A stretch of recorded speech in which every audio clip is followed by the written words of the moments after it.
The Israeli regime, the most dangerous and terrorist regime in the world, with full intelligence and political support from the United States regime, conducted a series of coordinated and premeditated military attacks across multiple cities in Iran.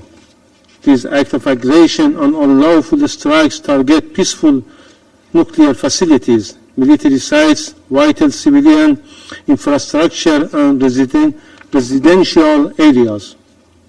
Among the key targets was the Natanz nuclear facility, a safeguarded site under the full monitoring of the International Atomic Energy Agency. Madam President, we strongly and unequivocally condemn the barbaric and criminal attack. A series of targeted assassinations were against senior military officials, nuclear scientists, and innocent civilians. So far, 78 people, including senior military officials, have been martyred and over 320 others injured. The overwhelming majority of them civilians, including women and children. Earlier today, Israel continued its act of aggression against Iran, once again targeting multiple civilian and military sites across several Iranian cities. These deliberate and systematic killings were not only illegal but inhuman, a chilling display of calculated aggression. These atrocities constitute clear act of state terrorism and flagrant violation of international law. Madam President, the inaction of the United Nations, the Security Council, and the IAEA, despite repeated and documented warning by Islamic Republic of Iran regarding Israeli threats against its nuclear sites, have seriously undermined their credibility and authority. Their silence in the face of repeated Israeli provocation has emboldened this rogue regime to escalate its violation and cross every red line. Let us be clear. This reckless attack on safeguarded nuclear facilities defied not only the fundamental principles of international law, but also basic common conscience. Any damage to these facilities risks catastrophic radiological consequences that would not be confined to Iran, but could spread across the region and beyond. Only a regime devoid of humanity and responsibility would endanger millions of lives in pursuit of its destructive ambitions. These actions stand in direct violation of numerous legal instruments, including the IAEA Statute, the Treaty of Non-Proliferation of Nuclear Weapons, the Geneva Convention, and multiple Security Council and IAEA General Conference resolutions, all of which prohibit attacks or threats against nuclear facilities under safeguards. Above all, this aggression is a grave breach of the United Nations Charter, particularly Article 2, Paragraph 4, which prohibit the threat or use of force against the territorial integrity or political independence of any member state. Israel also violated Iraq's sovereignty and territorial integrity. The Permanent Mission of Iraq today formally protested and condemned this violation of its territorial integrity in a letter to the Security Council and the Secretary General.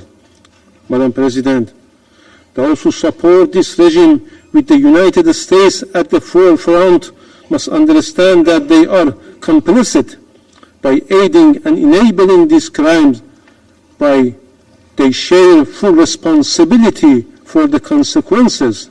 Supporting Israel today is supporting war crimes, crimes against humanity, and deliberate undermining of global peace and security.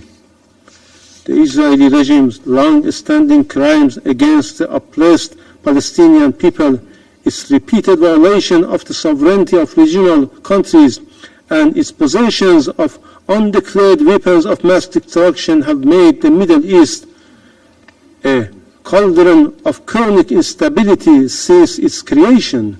It It is long overdue for the international community to act. This regime must be disarmed of all weapon mass destructions, placed under international supervision, and held fully accountable. Madam President, this is not a regional issue. This is not merely an attack on one country. This is a direct assault on the international order, an attack on the Charter of the United Nations, the UN system, the global nuclear non-proliferation regime, as well as the authority of the IAEA. Israel's leadership, including its criminal prime minister, has shamelessly and publicly claimed responsibility for these heinous acts. Israeli officials say that this aggression aims to wreak nuclear talks. This confession alone is enough to reveal the real motive behind the attack: to kill diplomacy, to sabotage negotiation, and to drag the region into wider conflict. This leaves no room for denial.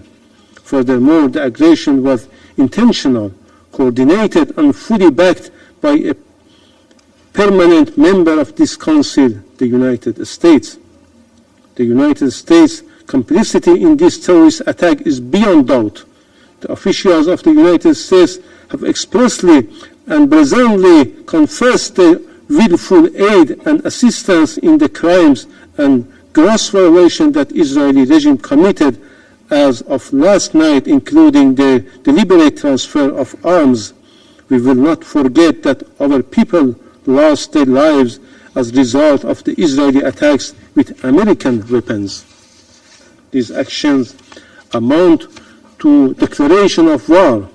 They are the latest in a long and well-documented pattern of lawless, destabilizing, and aggressive behavior by the Israeli regime, a regime that acts with impunity because it is shielded by powerful allies.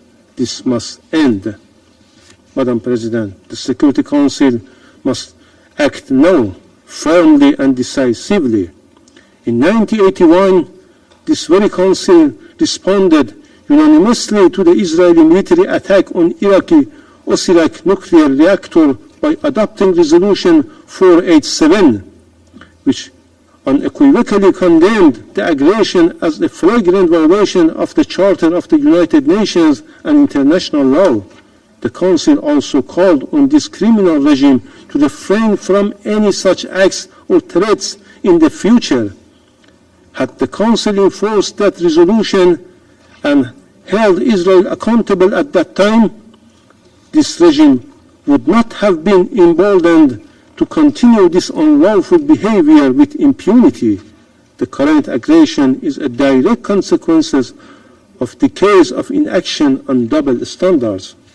Madam President, the Islamic Republic of Iran reaffirms its inherent right to self-defense as enshrined in Article 51 of the UN Charter. Iran will respond decisively and proportionately to these acts of aggression at a time, in a place, and by means of its choosing. This is not a threat. This is the natural, legal, and necessary consequence of an unprovoked military attack. Iran's response will be firm, lawful, and essential to restore deterrence, defend our sovereignty, and uphold the principles of international law. No aggressor can be allowed to act with impunity. Madam President, we have requested this emergency meeting because we expect this Council to fulfill its Charter mandate. The Security Council must condemn, in the strongest possible term, Israeli unlawful aggression. It must take immediate, concrete measures to hold the Israeli regime accountable and to prevent the further corrosion of international peace and security. Anything left would signal to collapse of the international system and invite chaos. Let me conclude with a simple and undeniable truth. Israel attacked Iran. Israel violated international law and the UN Charter, and Israel must be held accountable. The Security Council must act now and stop this act of aggression immediately. Silence is complicity in this crime. I thank you. thank the representative of the Islamic Republic of Iran for his statement.